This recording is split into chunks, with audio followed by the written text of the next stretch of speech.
Good morning. સવાર સીધી એક સાઈડ ઉપર ચાલુ થાય અને તમને બતાવું તો જો અહીંયા આ કંઈક કોલમના ખાડાને એવું ચાલુ છે અને કાલે આપણે આના ફૂટિંગ ભરી દેવાના છે. તો આજે પીસીસીને એવું બધું કરી નાખશું અને હજુ 4 કે 5 ખાડા કરવાના બાકી છે. બરાબર. તો આજે ખાડાનું કામ પતી જાય તો કાલે અહીંયા રેતી કપચીને એવું બધું ઉતરી જશે અને કાલથી જ અહીંયા કોલમનું ને એનું થઈ જશે. પછી ટાઈબીમ કરી દઈએ પાછળના જે કંઈ આવે છે અને ટાઈબીમ કરી અને રક્ષાબંધન પહેલાં ટાઈબીમને આનો નીચેનો આખો રાપ નાખવો પડે એમ છે, કેમ કે આ સ્કીમ જૂની છે અને સ્કીમ જૂની છે એટલે આમાં નીચે સીધી માટી ઉપર ટાઈલ્સો લગાવેલી છે. જેમ કે પહેલાં બિલ્ડરો ઘણું આવું કરતા, બરાબર, પણ વસ્તુ પોસિબલ નથી એટલે આ નીચેનું બધું આખો ફ્લોર ટાઇલ્સનો બેઝ છે.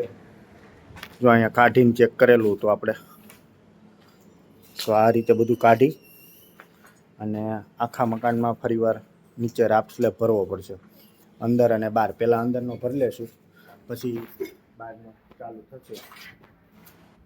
અને આજે નવી સાઈડ પર જવાનું છે, જોઈએ હવે ત્યાં શું પ્રોસેસથી કામ ચાલુ કરવું પડે. બરાબર. તો મળીએ આપણે આગળની સાઈડ છે. સાંજ પડી ગઈ, આજ ક્યાંય મોબાઈલ ખોલવાનો ટાઈમ રહ્યો નહીં અને સીધા ચાંદલોડિયા. થોડુંક કામ બધું એવું હતું કે દોડમ દોડી વાળું, તો ક્યાંય મોબાઈલ ખોલવાનો ટાઈમ રહ્યો નહોતો.